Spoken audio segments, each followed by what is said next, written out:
Добро утро, здравейте! Радвам се да се съберем тук отново. Аз съм Надежда Маркова, клиничен психолог и психотерапевт. Работя основно през когнитивно-поведенческа терапия и мотивационно интервюиране, като в последно време влязох и в ролята на преводач на тази книга и всъщност с Делян коментирахме нещо, което и вчера стана въпрос, че в България няма много достъпна литература на български язик.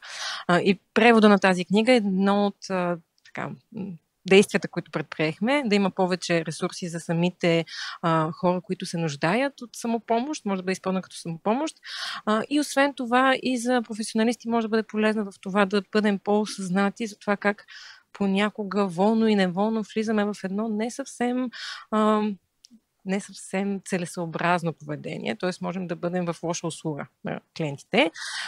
Заедно с мен и Катрин, на която благодарим за готовността да сподели от своя личен опит, как точно тя е използвала книгата в своя опит, като с нея така ще си подаваме топката в различни моменти. Ще се радваме да се включите с въпроси във всеки един момент, за да можем да го направим по-динамично.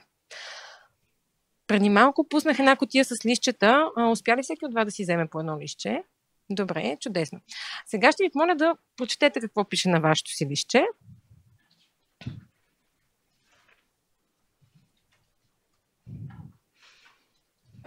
Много внимателно сте ги скрили някои. Така, и като го прочетете, се запитайте на колко процента съм сигурен в това, което пише.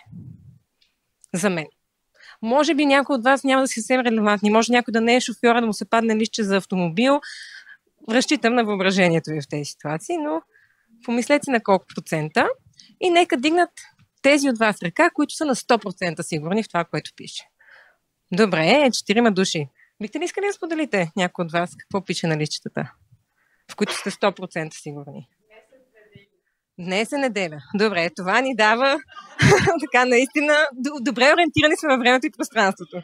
Днес е неделя, благодаря. На моето пише, взех най-доброто решение как да прекарам уикенда. Аз съм жена с 2 деца,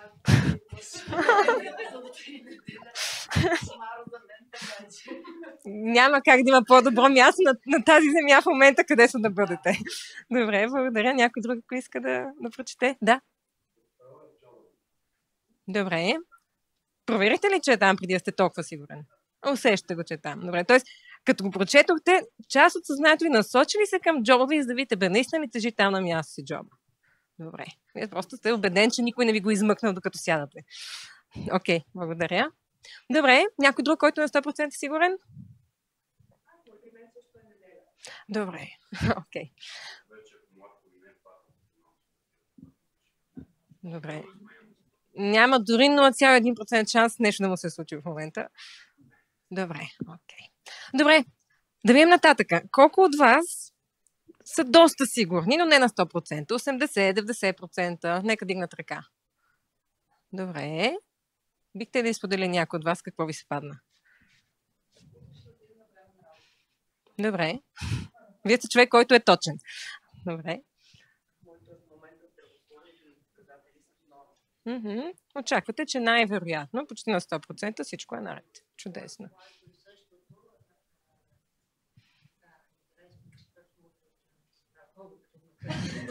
Добре, но в момента... Добре. Чудесно. Още сваляме процентите. Някъде, хем съм сигурен, хем не съм, някъде на 50%. Колко от вас има такова листче? Да. Добре, нараства групата на несигурността. Кой би искал да сподели? Приятелите не харесват. Добре. Викаш, нека не го сваляме под 50. Добре, благодаря. Някой друг? Чудесно. Добре. Достатъчно сигурна сте, че изглеждате добре. Разбира се. Утре няма да бъде сняг, тъй като не съм гледала. На усет сте 50 на 50. Добре, благодаря. Или е верен, или не е. Чудесно. Добре, имаме ли някои, които им се е паднало нещо, което никак не им носи сигурност? Може би едни 20% я има, я няма. Или дори 0% може би. Така. Добре, бихте ли искали да споделите? Ами не мога да пише преди миналата седмица, не съм казала нещо, което да засегне някой близко до хора. Ага. Ами не съм убедена в това, даже съм сигурна, че не е така. Защото едно две река е точно миналата седмица с баща ми и съм сигурна, че в някои от репликите, които сме си разменили, може да съм обидила по някакъв. Да. Добре, имате такъв конкретен случай. А и дори да нямахте, предполагам, че сте имала толкова много интеракции през седмицата, че няма как да сте 100% сигурна, че никой не се е засегнал. Добре, благодаря. Някой друг с ниски проценти?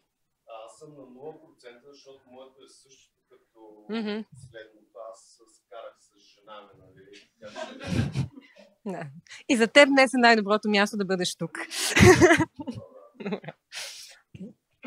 Добре, благодаря ви за участие. Още някой, който иска да сподели, не сме му дали думата? Това беше дигане на ръка или просто раздвижване? Добре. Да. Добре. Колко процента? 3%. Добре. Добре, благодаря ви още веднъж. Както вероятно се досеща, идеята тук не е да се правим на метеоролози и да познаваме ще вали сняг или не, нито да залагаме за някакъв изход, а всъщност да се замислим върху това над колко от темите в живота ни нямаме пълна сигурност. Ако говорим за 100%, можем да говорим или за дати, факти, като Слънцето изгрява от изток, или за неща, които са наистина много непосредствени. Например, току-що си паркира колата, сменяне съвсем наскоро, няма как да е паднал акумулатора. И за всичко останало живеем с едни вариращи проценти на сигурност. Като за повечето от нас, в повечето от случаите, това не е проблем. Това не ни смущава, че не сме абсолютно убедени ще избухне ли война или няма да избухне Трета световна война, че не сме напълно сигурни кой как е възпрял някои думи. Успяваме някакси да живеем в хармония с това. Има обаче едни случаи, в които дадена тема започва силно да ни смущава. И да имаме вътрешна потребност да бъдем още по-сигурни и да получим възможно най-много гаранции, че нещо е така, както би ни се искало да бъде. И докато не достигнем 100% гаранция, това не ни дава покой. Всеки от нас понякога изпада в такава ситуация, но когато говорим за хора с пасивно-компулсивно или тревожни разстройства, дали паническо, дали социално, дали здравна тревожност, тези теми стават особено чувствителни. Докато си четяхте листчетата, някой от вас падна ли му се, докато вървях на път за конференцията, не съм настъпил дъвка с обувката си. Имаше ли някой от вас нещо такова? Добре. Някой от вас има ли потребност сега да си погледне обувките, дали не е настъпил дъвка? Мъничко, ти стана любопитно. 5% се малко. Окей, добре. Да, понякога е съвсем нормално да се зачудваме за някакви неща, да изпитваме несигурност, да имаме съмнение и те след това да отминават. Понякога обаче това съмнение се загнездва и какво правим тогава? Търсим някакво уверение. Преди да минем натам обаче, ще дам думата на Катрин, която да разкаже по въпроса за темите, които не знаем със сигурност, своя личен опит и кое е било нещо, което за нея не е давало покой, докато не бъде доста сигурна. Здравейте! Така, започва се. Значи, моето такова лище, което ми се падна от това, че се преместихме да живеем под наем на ново място, беше дали има в нашия апартамент мухъл. Първоначално това изобщо ми хрумна, защото наистина, когато се нанесохме, имаше малко мухъл в единия ъгъл на едната стая. Ние не го бяхме видяли, нанесохме се, изчистихме го, всичко наред. Може би щеше да продължи просто така живота за един нормален човек. Но при мен това нещо си се загнезди, както каза Надя, и не ми даваше мира тази несигурност и незнание дали имам скрит мухъл, защото ние разбрахме, че това е вътрешна изолация. Няма да ви занимавам, но може би понякога се случва да има мухъл. Имаше един голям гардероб точно на тази стена, който не може да се маха. Не знам, вграден ли се казва или как. И не се появи на същото място муха, но от време на време започнах да се чудя. Все по-често и по-често. Тогава моето бебенце беше много мъничко. Примерно, когато завали дъжд, започвах да ходя да проверявам, да се чудя дали има някакъв мухъл или нещо такова. Започнах да отбягвам, да влизам в тази стая, да си мисля, че ми мирише понякога на мухъл, когато не е било проветрявано. Там трябваше да бъде спалня, но не стана. Стана офис на мъжа ми. Него го жертвах. И така просто започна да става все повече и повече като моя мисъл, която да си се появява по-често и по-често, дали има или няма мухъл. Като цяло започнах малко как това се отрази, освен на настроението ми, на напрежение, лошо настроение и така нататък, то започна да се отразява и на моите отношения предимно с мъжа ми, защото започнах да давам зор да си търсим наш апартамент, в който няма мухъл. Много често говорихме на тази тема като цяло за мухъл. Мислите си, че може да дойдат хора и да проверят дали има мухъл? Не е толкова лесно в България, се оказва. И в последствие разбрах, че това и нямаше да е най-добрата идея за мен да проверя това. И така, стигна се до момент, в който ние имахме доста често пререкания с моя мъж за това дали има мухъл или не, как се държа, че съм напрегната, че съм в лошо настроение. Той даже каза, нали, на шега, може би, че ако някой ден ще да се разведем, няма да заради изневери, различия, лъжи и такива неща, заради мухъла. Така че, да, беше стигнало до един момент, в който това беше голяма част от нашето ежедневие. Тръгнахме на семейен терапевт. Тя забеляза, че има нещо като някаква обсесия. Препрати ме при Делян, аз лично вече да си работя. И оттам попаднах и на книгата. После ще ви разкажа още за продължението за мухъла, но всъщност това беше на моето лище, дали има вкъщи мухъл или няма. Благодаря ти, Катрин. И както и ти разказа, какво правим, когато имаме съмнение, което е за нещо, което е важно за нас, почваме да търсим уверение, да проверяваме, да поглеждаме, дори ако имаше такава професионална услуга, да потърсите човек, който да дойде и да провери. Това реално го правим всички.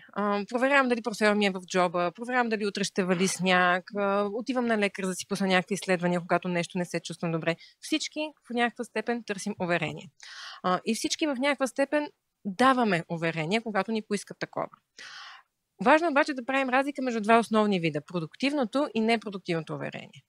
Как би изглеждало продуктивното уверение? Да кажем, че имам съмнение за здравословното си състояние, отивам на лекар, пускат ми изследвания, правят ми преглед, всичко е наред и аз си отдъхвам, че всичко е наред и живота продължава. Еднократно получим самоуверение, то проработва и темата вече не е на дневен ред. Много често продуктивното уверение е по-продуктивно, когато от авторитетен източник или от надежден такъв. Има обаче други случаи, в които влизаме в една ситуация, в която това еднократно уверение някакси почти е достатъчно, но не съвсем. И имаме нужда от още малко. Например, да отида на още един лекар, защото продължава да ме боли главата, например. И там да разкажа същата ситуация. Тук може да си представим най-различни ситуации. Може да си представим ситуация с човек с паническо разстройство, който посещава различни специалисти, защото продължава да има паника атаки и е убеден, че нещо не е наред с сърцето му, например. Или можем да си представим дори в работен контекст човек, който е сбъркал нещо на работа, говорил е с шефа си, изяснили са, че това не е добра ситуация, но в крайна сметка няма проблем, но продължава да го гложди какво всъщност ще стане и дали няма да има по-сериозни последици за него. Това еднократно уверение не го успокоява и продължава да търси още и още. Както ако мога да направя препратка, факта, че веднъж мухъл е изчезнал, не решава въпроса, продължава да стои въпрос. И тук всъщност авторите на книгата, които до сега пропуснах, извинявам се да спомена, Мартин Сив и Сали Уинстън, те разграничават три вида непродуктивно уверение. Първия е така нареченото прикрито уверение, което е търся уверение, ма да не се разбира много. Например, сгафила съм нещо на работа, разказвам на приятелка и казвам, те сигурно няма да ме уволнят заради това. Усеща ли едно нали прикрепено към това изречение? Или пък докторе, това сигурно са рутинни изследвания, нали така? Лекичко, не съвсем експлицитно търся потвърждение, търся някой да ми даде успокоението, да ме утеши, че няма повод за тревога. Втория тип непродуктивно уверение е така нареченото празно уверение, в което търсим потвърждение, търсим успокоение от някой, който всъщност няма как да знае по-добре от нас самите. Да кажем, боли ме глава, искам, Мими, примерно, моя приятелка, много ме боли глава, как мислиш дали е тумор? И ми казва, не бе, как ще е тумор, стига глупости. Мими не е лекар, не ми е направила ЯМР, не ми е пуснала никакви изследвания и всъщност тя няма как да е толкова убедена, че не е тумор. Тя не иска да е тумор, бидейки моя приятелка и наистина знае, че статистически вероятността да е тумор е много малка, но в подхлъзването си да ми даде успокоение, го казва с точно тази силна категоричност, от която аз имам нужда. И аз, получавайки тази силна категоричност, временно се успокоявам, но отново това не се задържа за дълго и след време отново започвам да жадувам някой да ме успокои още малко. Затова го наричаме празно, защото обикновено от хора, които са в позиции, в които не знаят. И обикновено търсим празно уверение по въпроси, на които не може да бъде отговорено. Просто не знаем. Например, нали няма скоро да има нова пандемия? Кой би могъл да предположи дали ще има нова пандемия или не? Но в импулса си да бъдем добри приятели или понякога дори в импулса си да бъдем терапевти, има риск да се подхлъзнем и да започнем да утешаваме с такива празни обещания, когато всъщност няма как да знаем и по този начин да подхранваме този така наречен капан на уверението. Защо е капан? Ще споменем след малко. Третия вид непродуктивно уверение. Да. Тоест при това празно уверение се търси повече категоричност от другата страна, отколкото някаква компетенция. Обикновено да, търси се просто някой да ми даде временното утешение, че това, за което се притеснявам, няма нужда да се притеснявам. То може да бъде и от компетентен човек, който в нашето очи е компетентен на някаква причина, но то да не стъпва на пълни доказателства.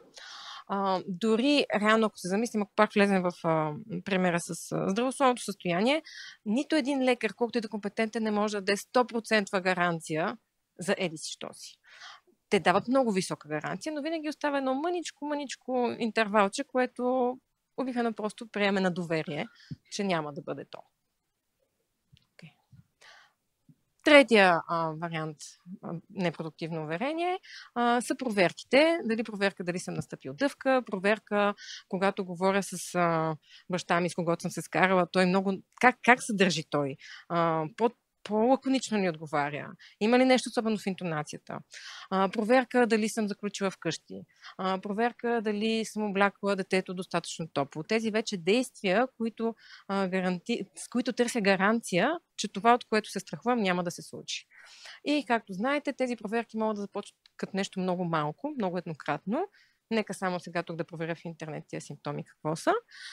И да ескалират, като една снежна топка да започнат да се развиват до много дълги сложни ритуали, имащи за цел отново да ни гарантират, че със сигурност на 100% няма риск от това, от което се опасяваме.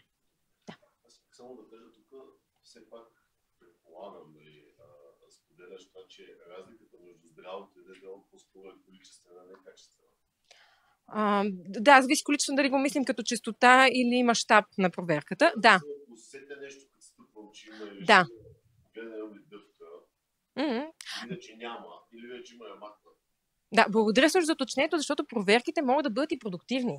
Аз мога да си кажа, аз днеска много бързах, не съм си взела ключа, вероятно не съм и заключила, я да се върна. Връщам, заключвам и след това си знам, че е готово. Или както казва това с обувката. Или днес наистина, еди си кой си... Да, пример. Скарах се с баща ми, как ли е той след този разговор, бих могла да го попитам, да проверя. Ти как си след разговора ни? Аз мислех, много ли те засегнах? И тогава той ще каже, минало, не се притеснявай, не ти се сърдя. Тук вече има едно разклонение. Първото разклонение, когато е продуктивна проверка, продуктивно уверение, говорих с баща ми, той каза, че окей, затваряме тази страница.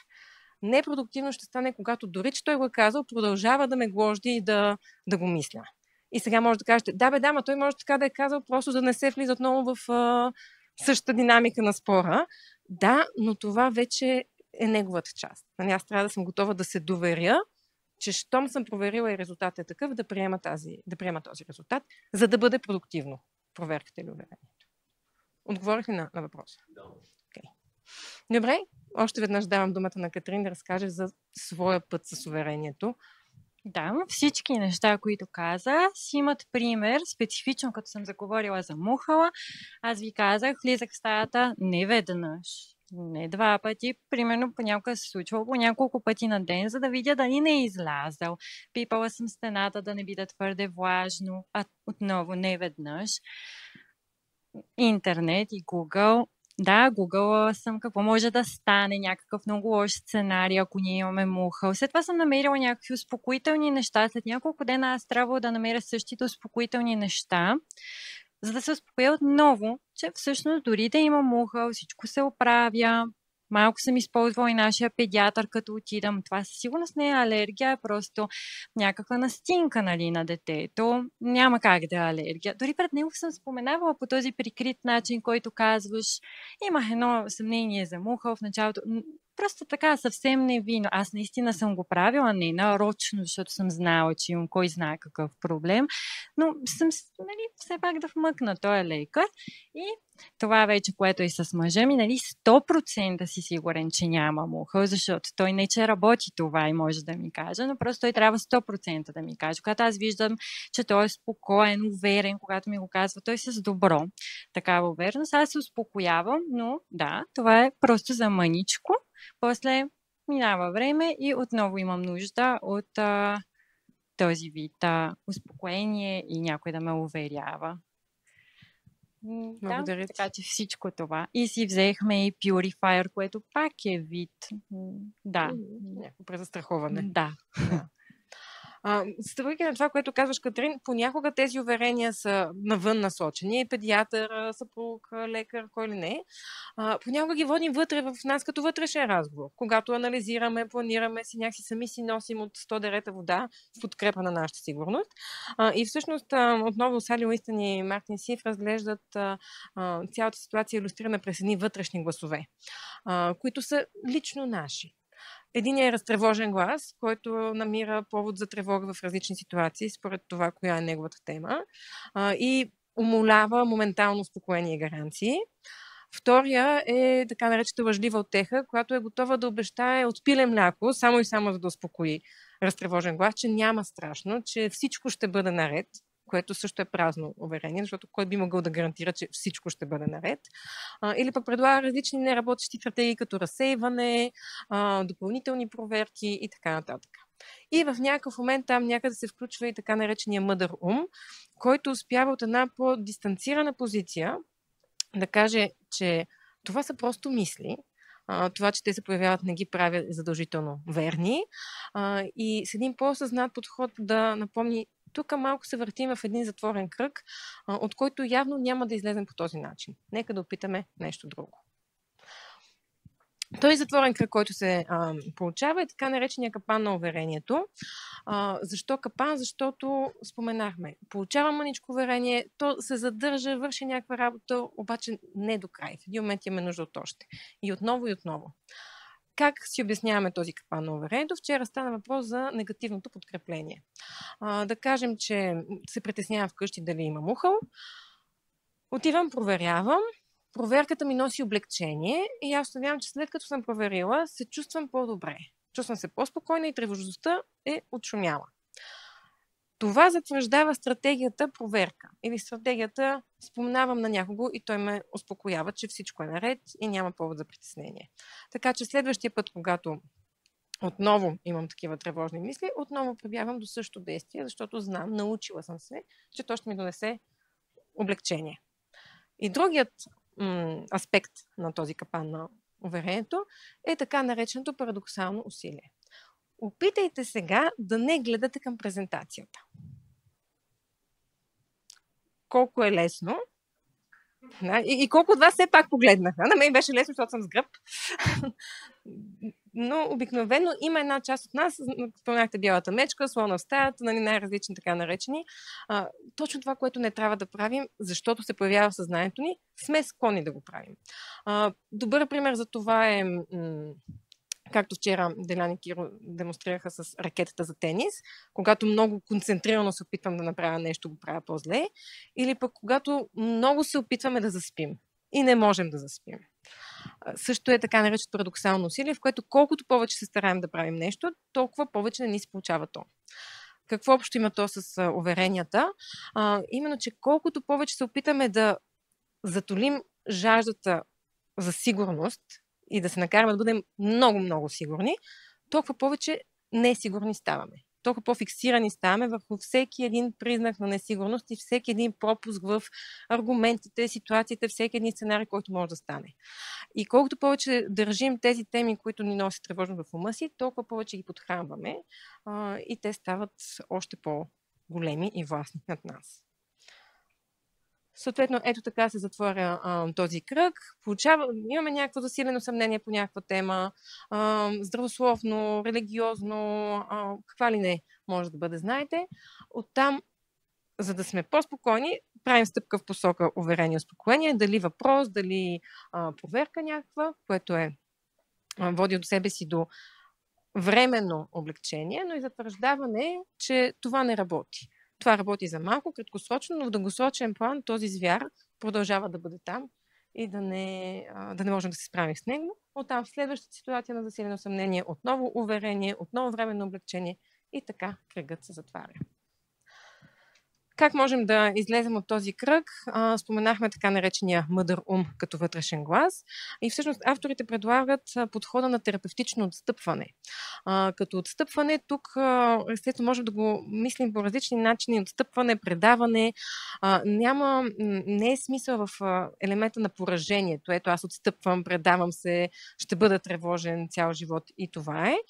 Колкото в приемащия непораженчески начин. Аз отказвам да водя тази битка.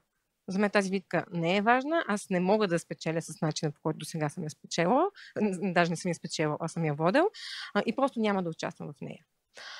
Това се случи чрез цялостно осъзнаване, че се намирам в този процес, така че да мога да го откривам не само в централната ми тема, не само, например, в темата главоболието и потенциалния тумор, ами в темата ето правя така в тези отношения, в други отношения, да излезем от много силната конкретика, защото обикновено има една централна конкретика, която най-много ни предизвиква да се държим по този начин, да го правим и по друг начин, и в други области.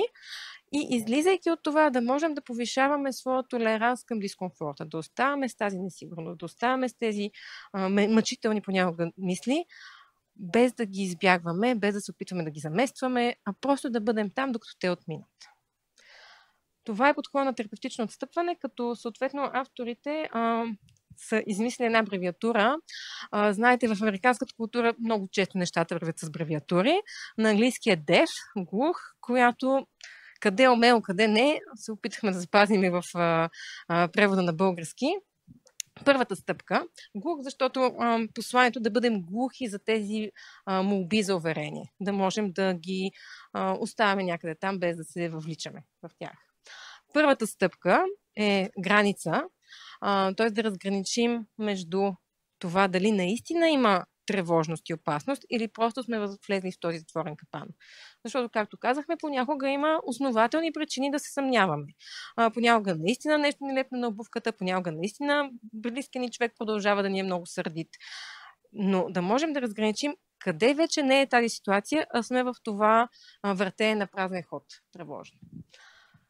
Втората стъпка е да можем да понесем, че нямаме сигурност. Каквото и да правим, няма да получим 100% гаранция за темата, която ни тревожи, освен ако не е въпрос за ден от седмицата или научни факти, например. И да можем да заживеем спокойно с тази липса на сигурност, така както всъщност го правим в всички останали сфери от живота си. Видяхме, никой поне не ми направи впечатление да е много така развълнуван, много напрегнат от въпрос като колко добре изглеждам в тези дрехи, например. Но можем да понесем тази несигурност. Докато друга конкретна ни е по-трудна, но това е също умение. Умението да живеем в дискомфорта бихме могли да го пренесем и в другата област. Третата стъпка е изключително важна, е избягването на уверения. Тук, разбира се, вчера споменахме за exposure и response prevention, т.е. това да се въздържаме от това дали да направим проверка, дали да потърсим уверение по някакъв начин. И четвъртата стъпка вече е базирана върху така в последно време утвърдилите се mindfulness практики, да могат да понеса, някакси да държа в съзнанието си, да се нося на повърхността с тези тежки, тревожни преживявания, но не въвличайки се изцяло в тях, а някакси просто наблюдавайки ги как отминават и как са временни. Има място за тях в съзнанието ни, но има място и за още много други. Тук въпроси, коментари, нещо, ако ви хрумва по тази част, която само съм маркирала, разбира се, тя си е доста по-подробно разписана, но с целта на това да се впишем във времето е само маркирана. Да. Последователността на изпълнение.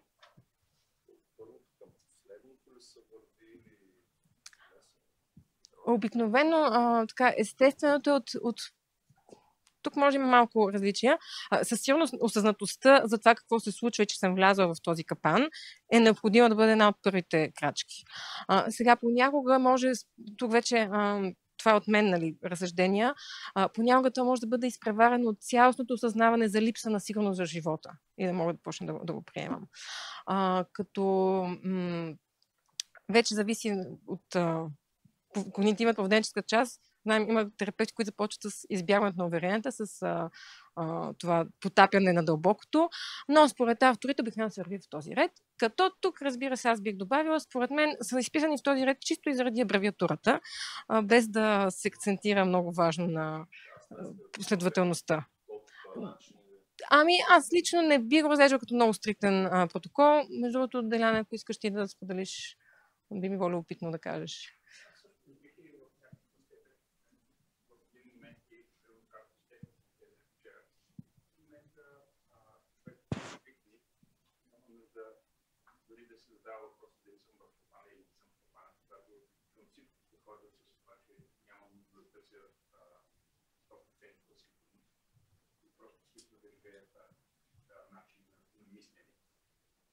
В някаква степен те се сливат просто в едно, когато човек вече е по-умел.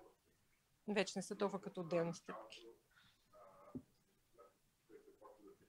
Както всичко, с всяко едно умение, да кажем, ако тренираш тенис, първо ще научат как да хванеш ракетата, после как да застанеш, как да се краката, после всичко става едно цяло. Добре, отново давам думата на Катерин да разкаже още малко за свои опити и преживявания. Да, и опита ми е свързан както с терапевта, с който започнах да работя. Още на една от първите ни, мисля, първата и втората сесия, той ми препоръча тази книга. И първото нещо, всъщност, което тя ми беше полезна, беше за да разбера колко работа ще имаме с Делян, моя терапевт, и че със сигурност няма да говорим само за Мухъл. Всъщност, понеже в книгата е написано, има доста лични истории, примери за хора с обсесивно-компулсивно разстройство, което аз преди това не съм смятала, не съм откривала в себе си.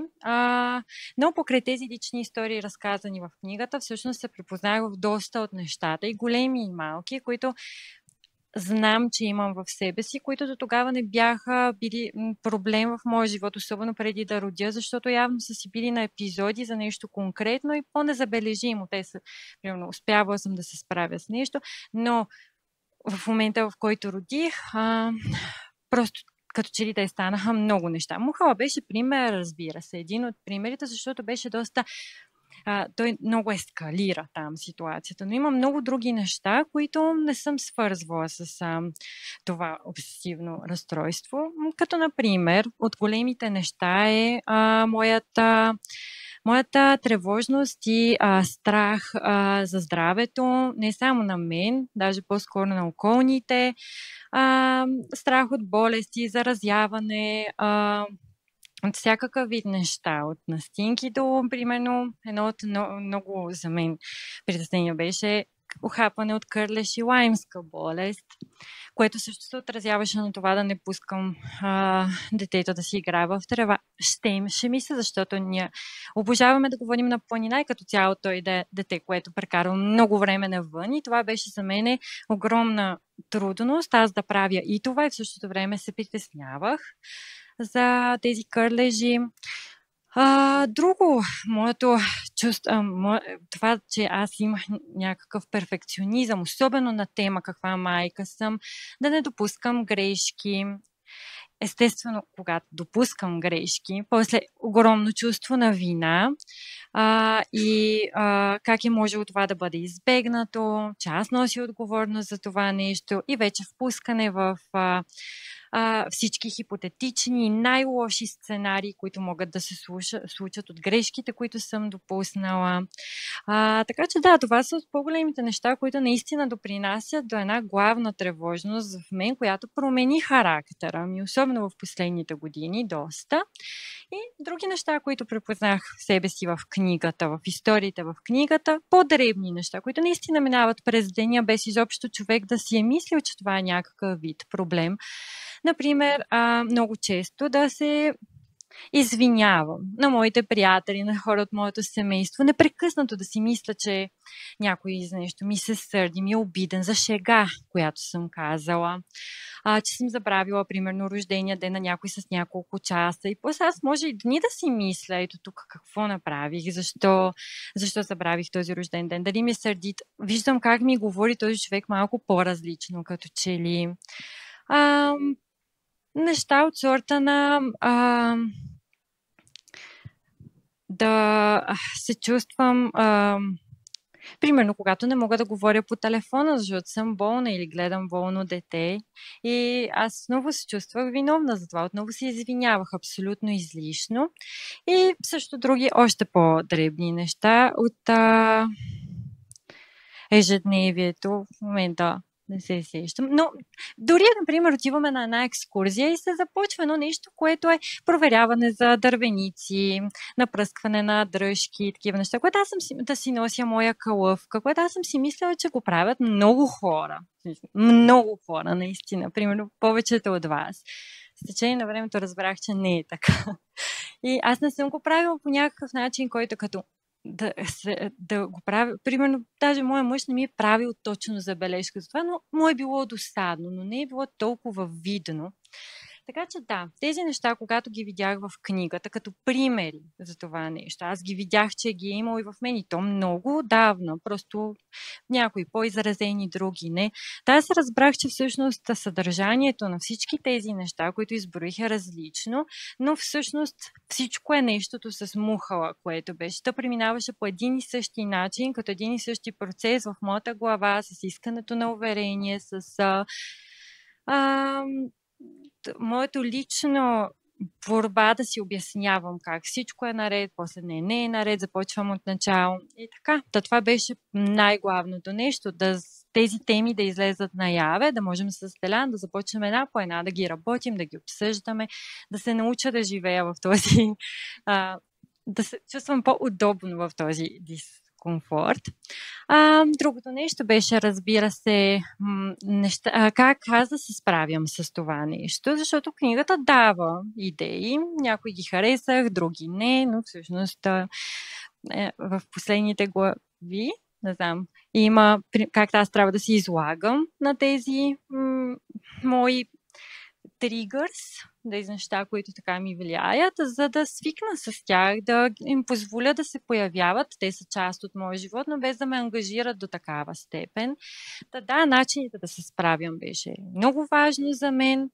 Като човек, който имаше проблем с несигурността, това нещо да ми бъде обяснено в книгата с факти, какво става в мозъка ни, чисто на биологично ниво, като по-научно обяснено, мен ми даде огромно успокоение, защото всъщност аз разбрах, че да, нямам ухъл, вече вярвам в това, просто има тези неща в главата ми, които имат причина да се случват. Те се случват по един и същи начин за всяко едно различно нещо и не на последно място, то си е клише, но те са верни, е, че всички тези лични истории в книгата ме накараха да се почувствам не сама в това нещо.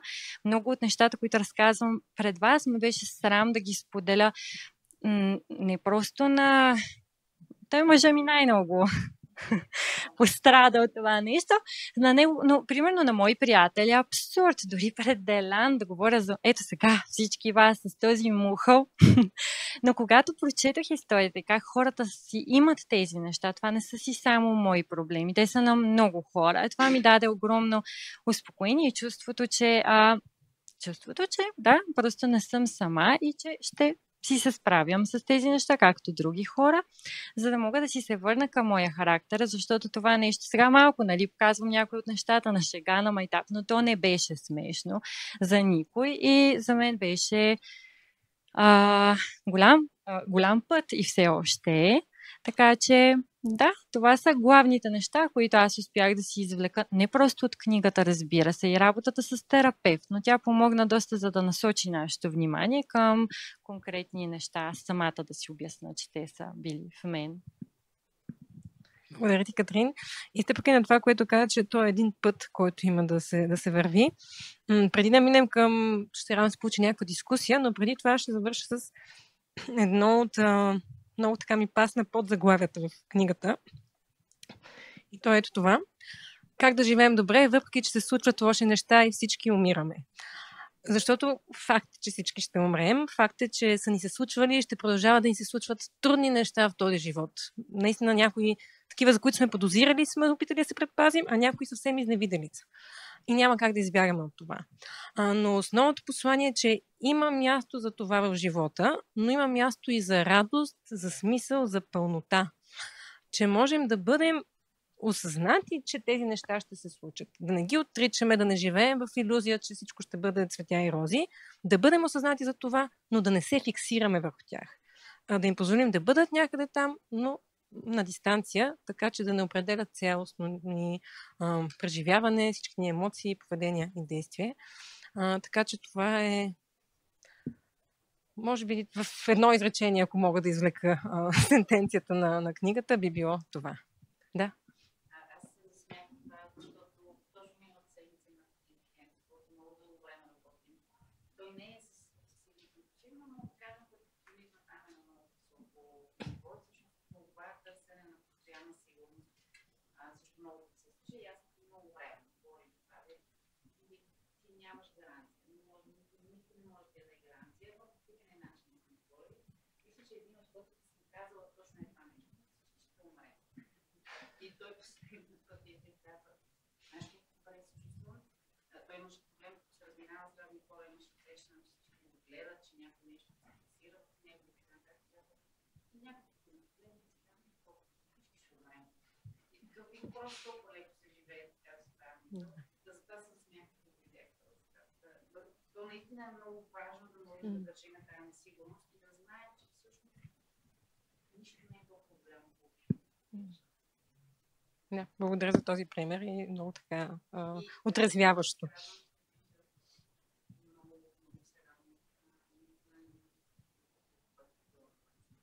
Да, аз се радвам, че го забеляза в мен, защото вчера някой попита, не остава ли понякога незабелязано това нещо и в случая имам късмет, че не, бях си препратена на правилното място. И да, успяхме да работим. Да.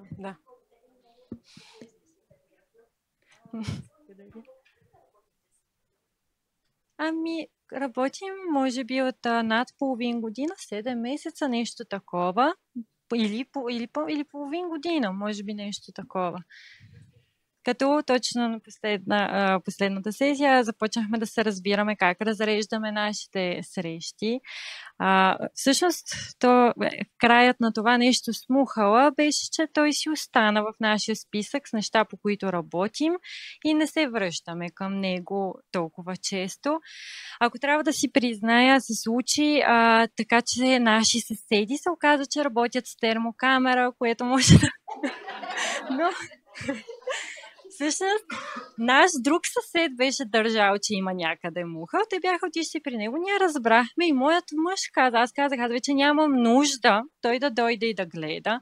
Даже го чувствах като предателство. Аз вече съм се научила да живея с това, че няма как да знам дали има муха или няма. Не ми беше вече част от ежедневието мой проблем.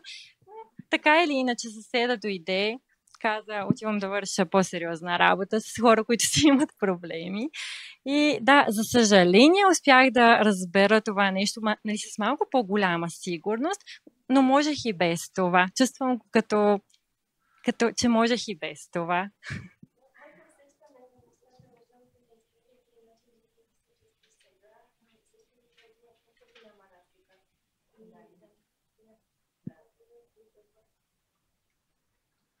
Мога ли аз да допълня само за Да.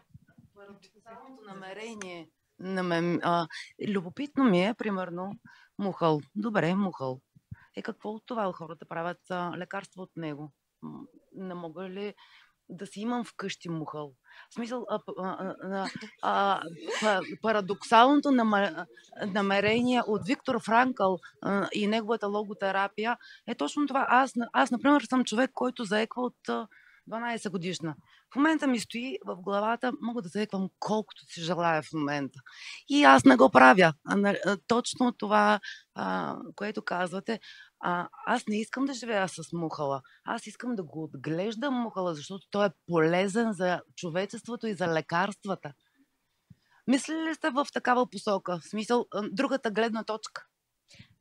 Да се отпуснете не да се срещнете с проблема, а просто да приемете на положителната страна на този проблем.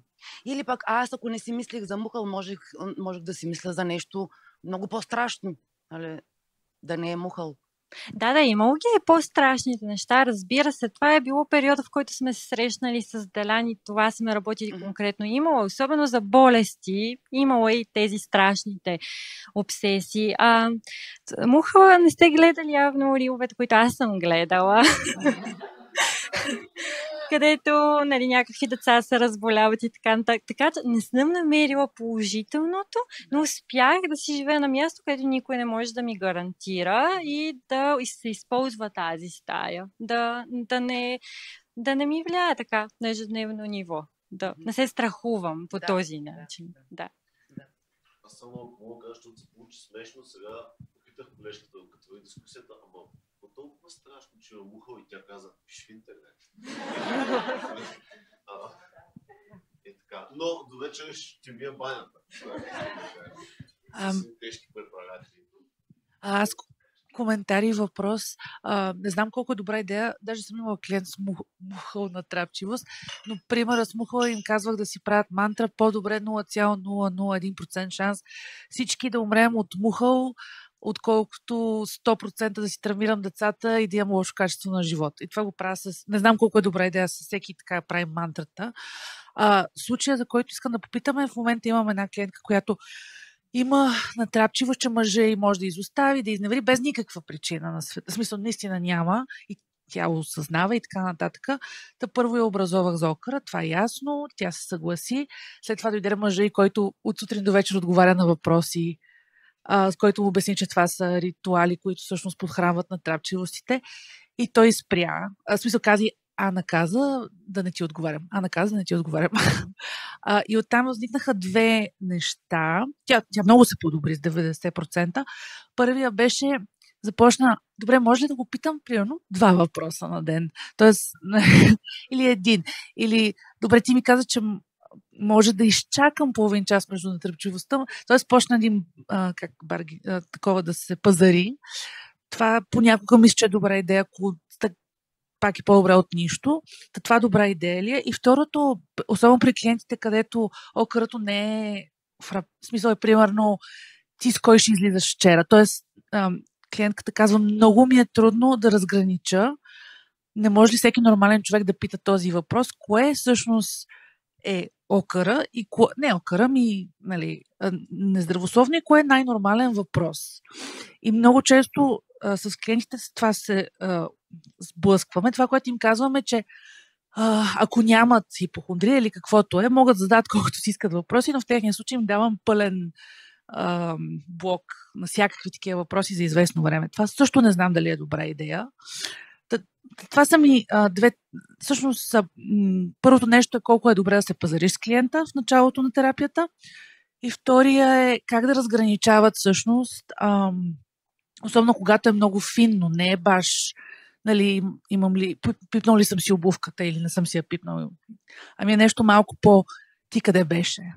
И това. Мерси. Извиняй, че бъркано. Преди да отговоря на въпросите, понеже споменахте 0,001%, то рационално е така, но просто се хванах, защото е също важен елемент. Когато залог е много висок и 1 милиардна на процента да е, пак е за хората е много тежко като риск. И не са готови да приемат този риск, защото залога е твърде висок. Относно тези пазаренето, между другото, може ли 2 пъти на ден Уинстън и Сив прилагат това като идея, че разбира се, в идеалния случай изцяло се отказваме от уверение и така нататък. Но ако е много трудно, може да ползваме ваучери. Примерно, клиента има 5 ваучера за цялата седмица или 10, да кажем 10 ваучера. И всеки път, когато иска да даде въпрос, ти с кого беше вчера, трябва да бъде осъзнат, ето сега ползвам един от тия ваучери. И броя на тези ваучери е редно да намалява всяка следваща седмица, за да не остава като така, съпътстващо. Да. Би могло да се говори като с клиента, да, като добре, разбирам, че наистина ти е много трудно да живееш без никакво уверение, защото замислете се, то наистина е много трудно да живеем без никакво уверение на този свят и затова да се направи така постепенно като разменна система. Сега, относно частта да изчакам половин час, моето лично впечатление е това по-скоро, че няма да свърши достатъчно работа, защото минава, дай сега тук да пробвам нещо, ма колко да го тествам. И ако не тествам, ще се върна пак към стария модел, да си го имам като резервен. Евентуално, но не мога да кажа, защото аз лично не съм специалист, който работи много с сокъра. Ми се струва, че може да се използва пак като начален вариант, но ще се радвам някой с повече опит да каже какво мисли за този аспект от отлагането.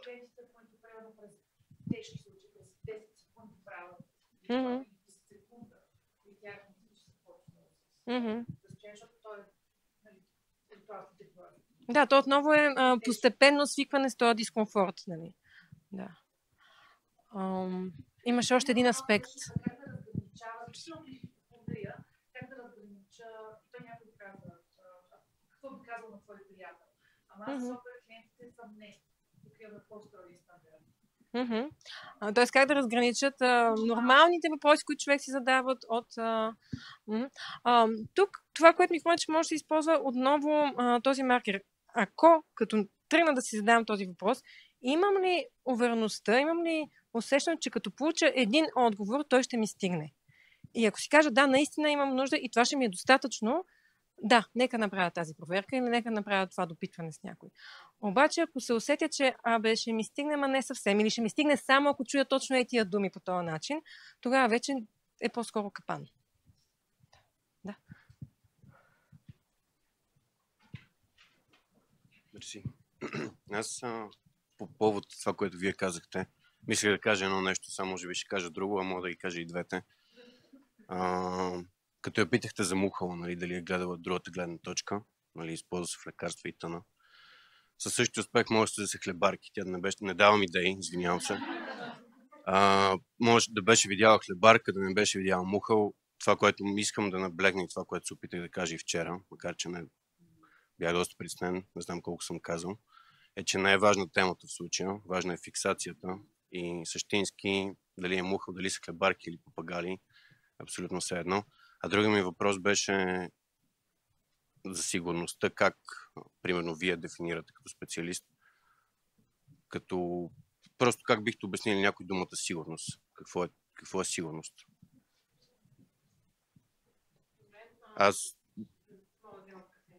Ако може, да. Между другото, това как бихме дефинирали думата сигурност, то в когнитивно-поведенческата терапия се ползва и като техника семантичния анализ. Да влезем с клиента в неговото тълкуване на тази дума. Какво за него означава. И съответно, според различния клиент, това бих използвала като база. Сега, аз лично как бих в моята сигурност, за себе си бих се придържала към някаква статистика, вероятно, но за много клиенти това не работи. Нали? На тях това не им е достатъчно, затова бих влязла в конкретния човек. За мен, примерно, лично е чувство на спокойствие. Това е сигурност. Ако мога да го приведа до най-базовото нещо, което е за мен е сигурност. Връзката и контекста на окъра, аз вече като човек, който е с окъра, но за момента е в ремисия, съм се научил да нямам сигурност за нищо. Аз затова казах и в началото, аз съм човек с акумулатора. Подложих си малко, за да мога да кажа нещо, което според мен е важно. Със сигурност, аз не знам дали акумулатора ми е в колата в момента. Толкова не съм сигурен за това, че... Все пак минаха 40 минути. Минаха 40 минути и виждал съм всякакви неща. Свали са ми джантите за 20. От тази гледна точка аз имам едно парадокс при мисленето. Вчера говорех за хомосексуално OCD, т.е. съмнение дали аз съм го имал това. За момента съм окей, но доста дълго време страдах от това. Аз за себе си не съм сигурен, т.е. аз съм сигурен, че не съм такъв, но не знам същински. И това е парадоксът в моето мислене, който на мен много ми помага. Т.е. и ще отворя една малка скоба. Терапевт, с който работих, ми каза, мен въобще не ме интересуват твоите чувства, твоите емоции. Това много ще ти пречи да справиш с усилието, ако ти се облягаш на емоциите и на чувствата си. Аз не смятам така и това мисля, че е много важно да се разграничи всеки човек т.е. да разбере всеки човек, че терапевта му не е изконната истина, защото иначе става зависим от него. Това е може би единственото нещо, с което не съм съгласен с него. За мен чувствата и емоциите са много важни, но е много прав, че това пречи на справянето с усилието. Затова това може би е малко като чийт код. Аз си позволявам да съм сигурен в нещо, без да го знам. Тоест аз си позволявам да изпитвам това спокойствие, което всеки с окъра знае колко е важно и никой без окъра може би не може да си представи как за най-абсурдните неща, дали има папагал в стаята, ако това се фиксира мозъка в него, мога да поудрееш. Независимо дали дойде и ти каже някой в България, примерно няма този вид папагал, никога не е имал, ти мога да си сигурен, че го има. Това надявам се може би да е от помощ за някой. За мен лично е голяма помощ да си позволявам да съм сигурен в нещо, че акумулатор ми е още в колата, без въобще да го знам. Както си позволявам да съм сигурен, че на базата на много статистика и факти и личен опит, че съм хетеросексуален, но аз същински не знам. Същински не знам и никога няма да знам и това за мен е окей. Тоест много важно да се научим да живеем с тази сигурност. Това иска да кажа, мерси. Ако така правилно чух, доверието в...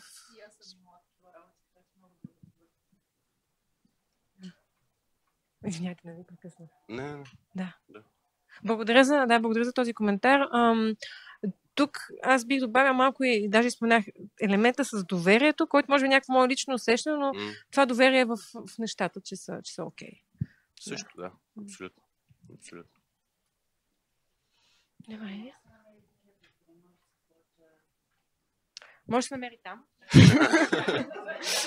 Почти съм сигурна, че има там.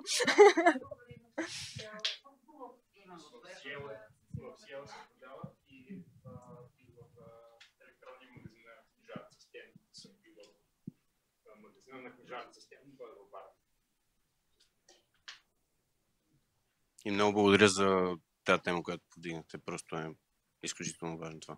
И аз благодаря за богата дискусия и може би е време да дадем думата нататък, пък ще се радвам в почивката да си говорим още.